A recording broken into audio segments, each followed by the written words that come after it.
Hello. देखो आज students, आज हम लोग फिर से मैग्नेटिक इफेक्ट ऑफ करंट यानी मैग्नेटिक फील्ड ओरिएंटेड कॉन्सेप्ट को ही डिस्कस करेंगे। लास्ट वीडियो में आप लोगों ने देखा था कि मैंने पहले बायर्ट्स लॉ में एक करंट एलिमेंट की वजह से मैग्नेटिक फील्ड का डिस्कशन किया था और उसके बाद उसको कंटिन्यू किया था कि वो फाइनाइट कंडक्टिंग वायर के लिए magnetic field at a finite position क्या हो सकता है।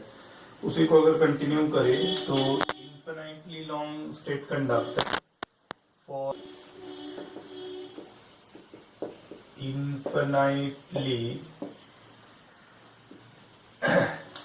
इन्फिनाइटली लॉन्ग स्ट्रेट कंडक्टर, अगर इन्फिनाइटली लॉन्ग स्ट्रेट कंडक्टर पे डिस्कस करें तो देखिए कॉन्सेप्ट ऐसा था कि स्ट्रेट कंडक्टर अगर ऐसा है, रिक्वायर्ड पॉइंट अगर यहाँ P है, दिस इज द डिस्टेंस से, this was the position of a current element. ये अगर एक करंट एलिमेंट का पोजीशन था dl, ये स्मॉल l डिस्टेंस था, है ना, और this was the radius vector and this was the geometrical angle theta. तो इस पॉइंट पे if current is going upward in direction, ठीक है, तो मैग्नेटिक फील्ड इस जगह में था डायरेक्टेड इनटू द प्लेन, है ना, समझ रहे हो इसको। देखो ऐसे current along the wire and finger right hand fingers curling going into the page, so inward this is the value of dB। ये dB का वैल्यू को इंडिकेट कर रहा है परपेंडिकुलरली इनवर्ड, है ना। और मैंने इसको डिस्कस किया था फॉर दिस एक सर्टेन कंडक्टर के लिए, if A main is finitely long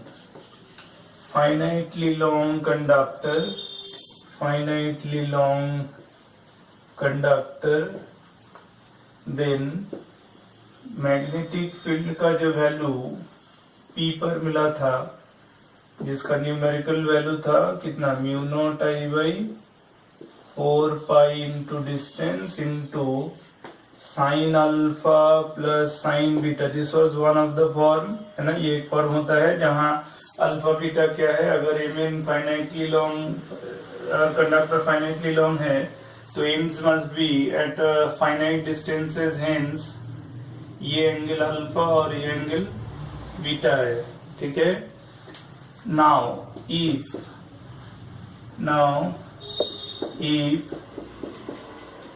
M is infinitely long, अगर ये इन्फिनाइट लेंथ का हो जाएगा, देन अकॉर्डिंग टू ज्योमेट्री आप देख सकते हो ये अगर इंफिनिटी में चला जाएगा और ये एंड भी इंफिनिटी में चला जाएगा, तो there must be some changes in the geometrical angle of this arrangement. हम लोग जनरल डायग्राम में देखें तो ये θ1 होता है, ये θ2 और ये था θ2 डैश, है ना। तो देन करस्पॉन्डिंग चेंजेस जो होगा एंगल का, देखिए अगर एम इनफिनिटली लॉन्ग हो जाता तो क्या चेंजेस आएगा, चेंजेस होगा alpha is equal to beta, है ना। या ऐसे कह सकते हैं कि अल्फा becomes 90 degree, beta tends to 90 degree, ठीक है। अच्छा θ1 ज्योमेट्री को ध्यान से देखो तो ये जब अगर इंफिनिटी में चला जाएगा ये एंड, तो इसको ज्वाइन करेंगे तो लगभग ये लाइन कंडक्टर की line and line joining radius vector दोनों क्या होगा, पैरेलल हो जाएगा। तो θ1 का जो है वो 0 डिग्री, ध्यान से देखा जाए तो θ2 डैश वो भी लगभग 0 डिग्री होगा and θ2 will tends to 180 degrees. So these are the possible changes in the geometrical angle that can take place if this conductor is taken to be infinitely long, है ना। तो according to the given form, therefore BP, the magnitude of BP modulus will become mu naught I by 4 pi a sin 90 plus sign 90, तो दोनों अगर sign 90 हुआ तो 1 + 1 2, यानी simplify हो जाएगा ये mu naught I by 2πa। तो यानी कि जब ये कंडक्टर इन्फिनाइटली लॉन्ग है और दोनों एंड उसका इन्फिनाइट डिस्टेंस में है with respect to the record point, तब मैग्नेटिक फील्ड का value shortest distance from the conductor हो जाएगा mu naught I by 2πa। A is the distance of that point, shortest distance from the conductor. यही अगर इसका दूसरा एक possibility discuss कर सकते हैं कि कंडक्टर मान लो इन्फिनाइटली लॉन्ग है लेकिन रिक्वायर्ड पॉइंट के रेस्पेक्ट में एक एंड इंफिनिटी में चला गया, infinite distance, but one and is closest, ये क्लोजेस्ट एंड है ना। अगर एक एंड क्लोजेस्ट है, एक एंड इंफिनिटी में है, तब जाकर मैग्नेटिक फील्ड का वैल्यू P पर जो होगा तब वो हो जाएगा mu naught I by 4πa sine 90 degree plus sine 0 degree. कारण तब देखो, अब जैसे जनरल पोजीशन जो था, ये अगर यहाँ इधर आ जाए, यहाँ से यहाँ आ जाए, तो ऑब्वियस है कि ये लाइन ज्वाइनिंग ऐसे करके चेंज होने लगेगा ना, तो बीटा 0 हो जाएगा और इधर अल्फा 90, तो तब इसका वैल्यू हो जाएगा mu naught I by 4πa। समझ रहे हो? तो देखना, हम लोग को ज्योमेट्री को यहाँ यूज करना बहुत इंपॉर्टेंट है कि हम किस तरह का ज्योमेट्री को ले रहे हैं, ठीक है ना। तो इस तरह से हम इन्फिनाइटली लॉन्ग कंडक्टर की ये दो फॉर्म जो है, दोनों ही इन्फिनाइटली लॉन्ग कंडक्टर के लिए है एट डिस्टेंस है फ्रॉम द रिक्वायर्ड पॉइंट। लेकिन डिफरेंस क्या है कि पहले वाला फॉर्मूला जो है, जो दोनों एंड इन्फिनाइटली डिस्टेंस होगा फ्रॉम द रिक्वायर्ड पॉइंट, जबकि ये वाला पोजीशंस में required point is infinite distance from one end whereas it is closest to the other end. तो उस हिसाब से तब ये हो जाएगा mu naught I by 4πa। तो इन दोनों का हम देखो स्टूडेंट्स, ये देख लिए तुम लोगों ने, नोट कर लिया इसको। और देखो इसको थोड़ा सा मैं आगे कंटिन्यू करता हूँ, है ना।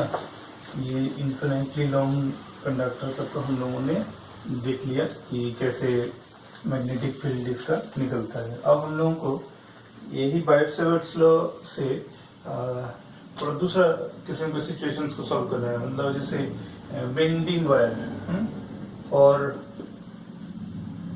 सर्कुलर वायर अगर होगा तो उसके लिए मैग्नेटिक फील्ड हम लोग कैसे निकालेंगे। देखो, जैसे क्या है, मान लो एक वायर का ये सर्कुलर पार्ट है, मान लो, ठीक है, ये एक सर्कल का हिस्सा है, this is the centre of the circle, और इसका डिस्टेंस है capital R।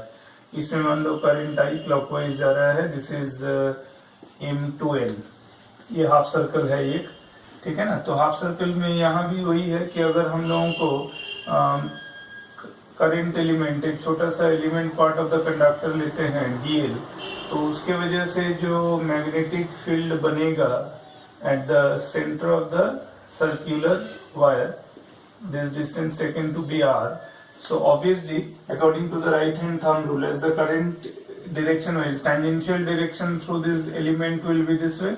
So this is the direction of current through the current element, and magnetic field at the center, let this point be taken as O. So it will be into the plane. So and that can be shown by dB. Okay.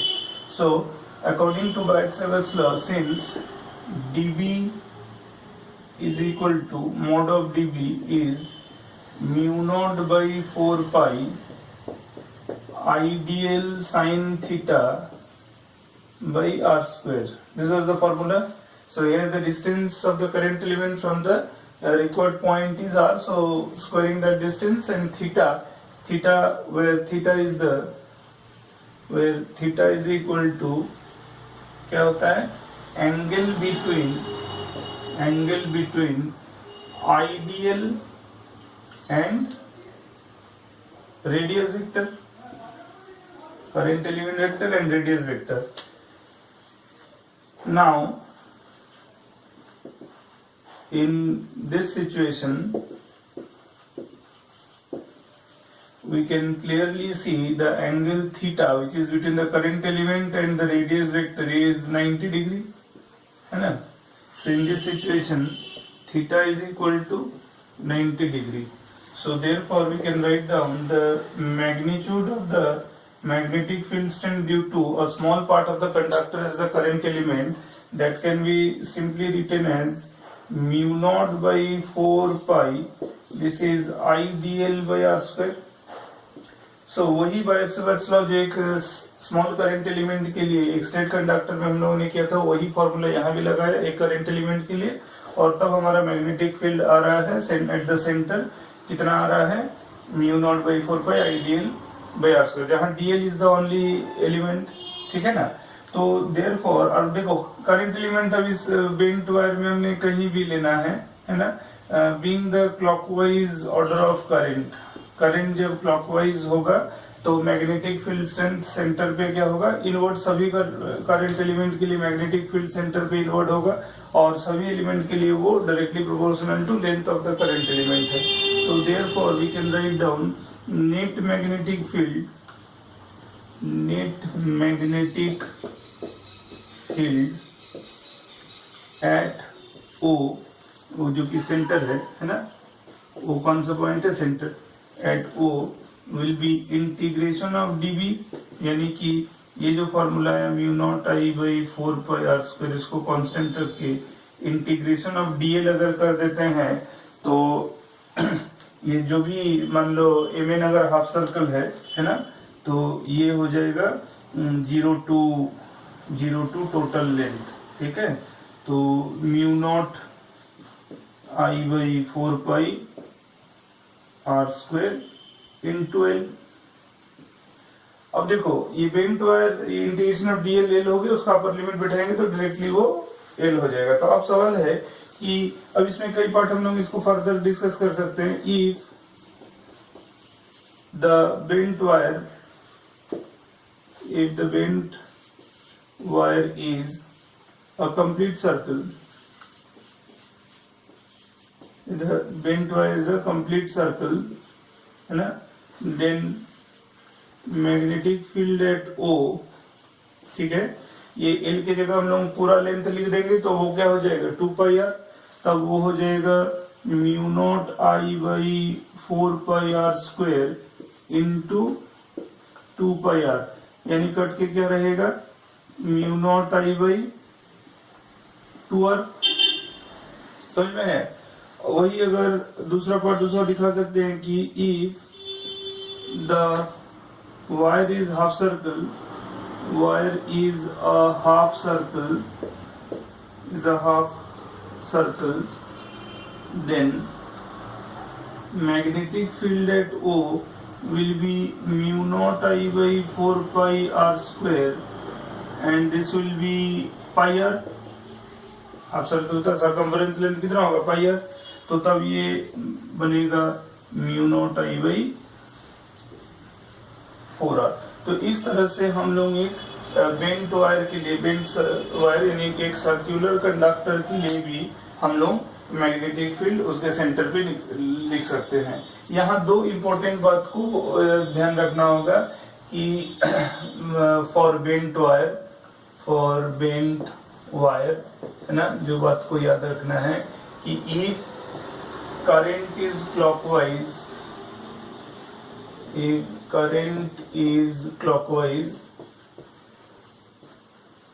Clockwise in direction, ठीक है, then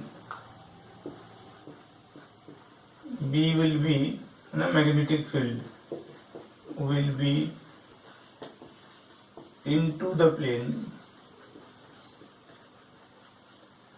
और दूसरा बात if the current is anti-clockwise,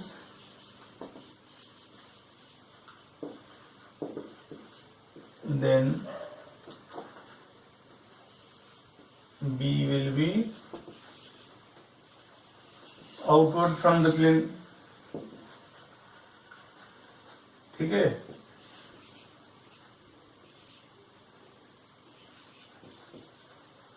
तो इस तरह से magnetic field को समझना है ना, चाहे वो वायर स्ट्रेट वायर हो या बेंट वायर हो, दोनों जगह में बेसिक प्रिंसिपल वही है, क्या है कि वो है तुम्हारा एप्लीकेशन ऑफ बायोसेवर्सल। इसको बहुत बढ़िया से अगर नहीं समझेंगे तो फिर इस पर जब मैं नेक्स्ट वीडियो में इसका जो इससे रिलेटेड जो न्यूमेरिकल्स डालूंगा, अपलोड करूंगा, तो फिर उसमें देखना कि कैसे ये एप्लीकेशंस का बारीकी से इस्तेमाल होगा जब भी हम इस एप्लीकेशंस के जरिए इसके रिलेटेड न्यूमेरिकल्स जब भी करेंगे, है ना।